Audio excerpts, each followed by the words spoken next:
Thank you for joining me today. I have 2 of these lumbar pillows to make. I'm making them up in this chenille, and my friend gave me some cording to put on. Now, putting cording on with a domestic machine is a little bit awkward, but I'll show you how to do it.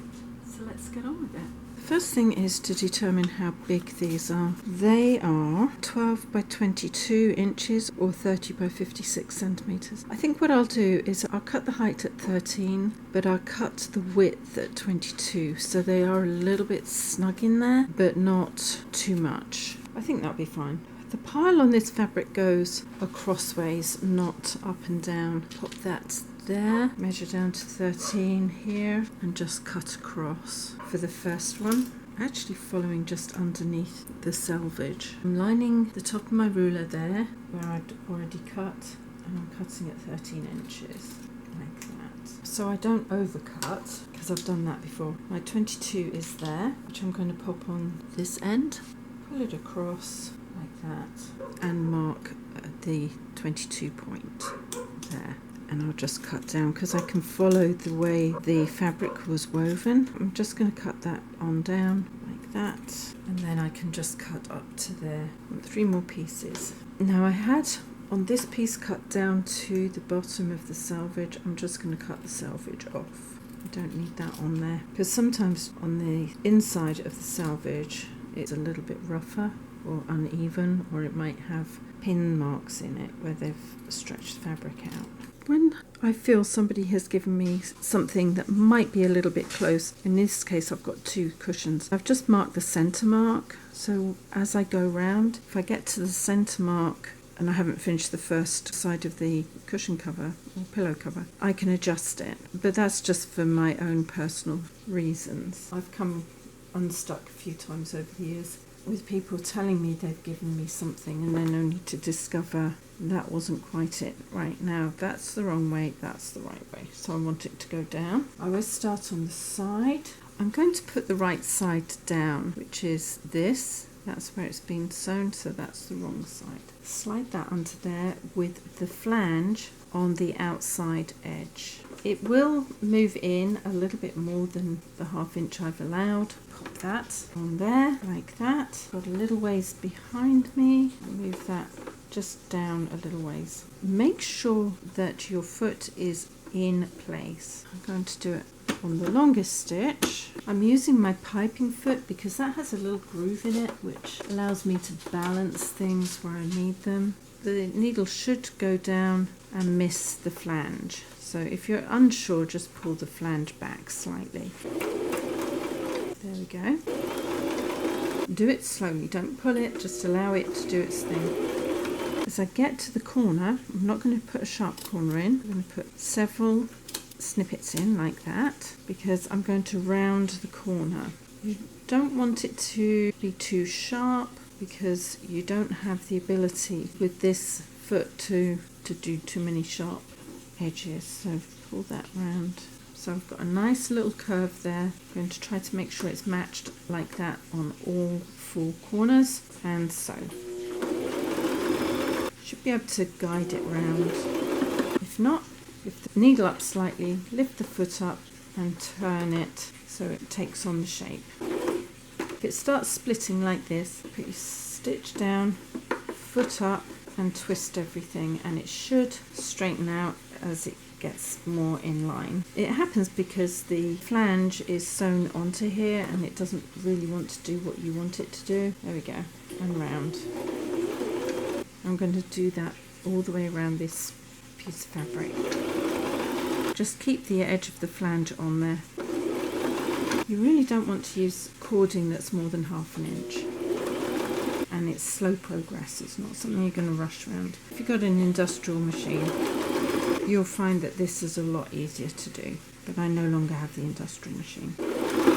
I have both pieces going down the pile. I've actually pinned it because it keeps rolling. The cording is slippery and the fabric's a little bit slippery, so just do it this way. Pop it underneath, balance it, make sure that it's down, bring that back slightly, and sew maybe 3 inches.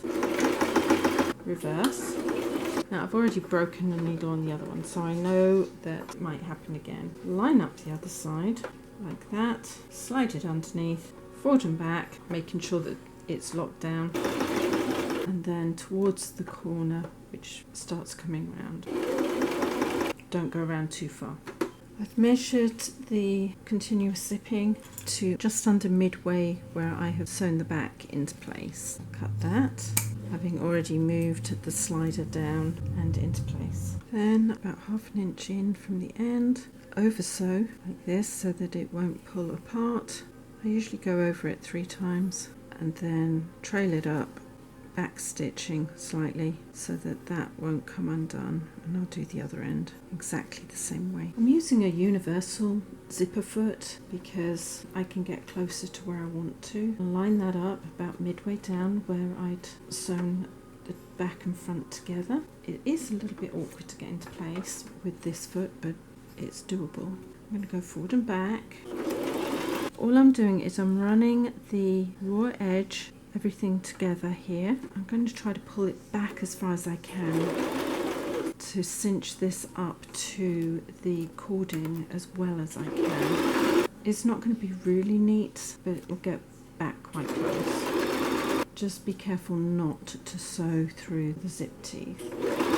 Needle down, foot up. I'm going to pull this back. Unfortunately, this is quite a wide toothed zip, but that's all I've got at the moment, so I have to use what I've got. And then on down to the other end. Even if I did have a narrower zipping, it would still be a little ways out from the cording, so just do what you can.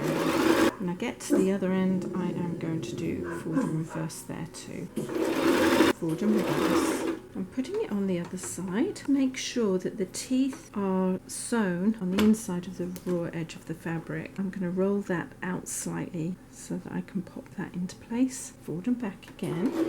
I know that the underside is a little bit longer than the top because of the way the cording sewed it in, so I'm going to pull slightly the zipping against the bottom, and it should go in the same size without any buckling. Just a little pull on top. I'm holding it in place, but I'm not pulling everything, so fold that over into place, pull the fabric over, pull the top down, and sew. Now I've got to shut this up like that. I'm going to put my needle down, pick the foot up, and slide the slider to the other side of the foot like that. Down, fold that into place, pull the top, and sew. Hold it down into place and pull. I think I can just hold that and it will go all the way across. There we go. And then forward and back at the end. Now I've got the zip in, the back on. I'm going to come back here and work this out now. What I'm going to do is undo some of the stitching that's holding this all into place, like this. Otherwise you're not going to have a good crossover.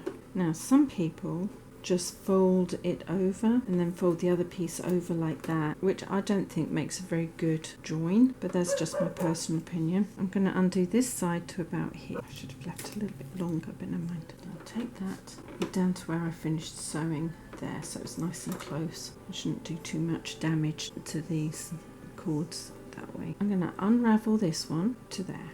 I think I've undone it to where I want it to be undone to, and then I'm going to unroll those 3 like that, then unroll these, I think one more, take that one back. They all have to be flat. If they're not flat, nothing works. Why is that not unraveling? There, is that it? Push them up so that they do line up. I think that's it. So basically those 3 from here go that way, and then the top 3 go this way. Alrighty. Now I'm going to sew them into position as best I can. I think it will be fine. Just need to alter them sometimes to get them into line and sew.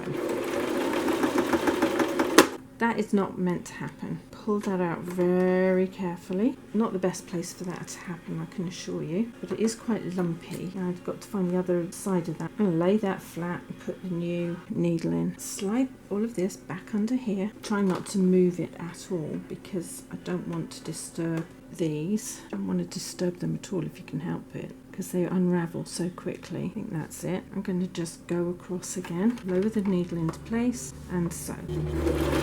That's not good. There must be something going on just about there. I'm going to start a little bit further forward. Maybe I've hit something under there. I am going for third time lucky. I'm going to start a little bit further forward just to hold it, because that's all I'm trying to do is hold it in place as close to there as possible so that it doesn't unravel, because it's keeping it raveled. There we go. Sometimes it takes a few goes to get it to go right. I'm going to have to get the pliers in there to pull that piece of needle out. I think I can get it from the other side. Now I've got that sewn in, I'm going to put this under here as close to the zip as possible. Pull the one under there right out so it doesn't get twisted. Forward and back a couple of stitches. Start again. You need patience with this sometimes. I might have bent that because it doesn't want to go back down. Alright, take that one out. Just sometimes with these you need a supply of needles because they just get caught. I'm not really meant to be going through this thickness, so I just have to be cautious. Okay, line it all up again. Make sure it goes around. When you're almost on the straight, line up your corners like that and pull. You'll find that the fabric underneath is longer than the fabric on top, and that's okay. Pull the pieces away from each other. This thins out the cording because the cording is stretched. It should go over the join easier than it does the first time, and then on round. Just take it slowly. There's no rush when you're doing this. When you're almost straight, again, corners together like that and pull it all out, away from each other, and it will all even out as it goes into place. And then make your way all the way round. From the last corner, ease it round, into place, reverse and forward. Lastly, I'm going to come along the side here with my normal foot. It's down and into place.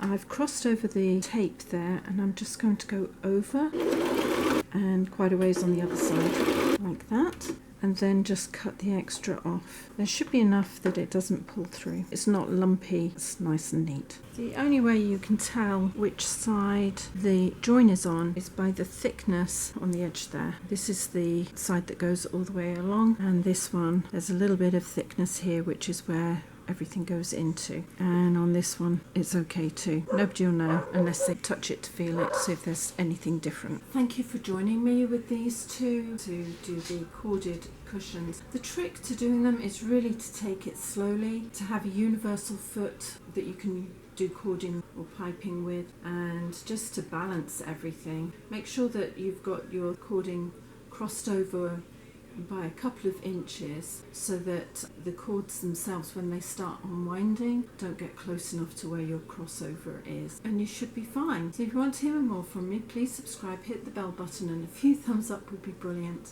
And in the meantime, take care. See you later. Ciao.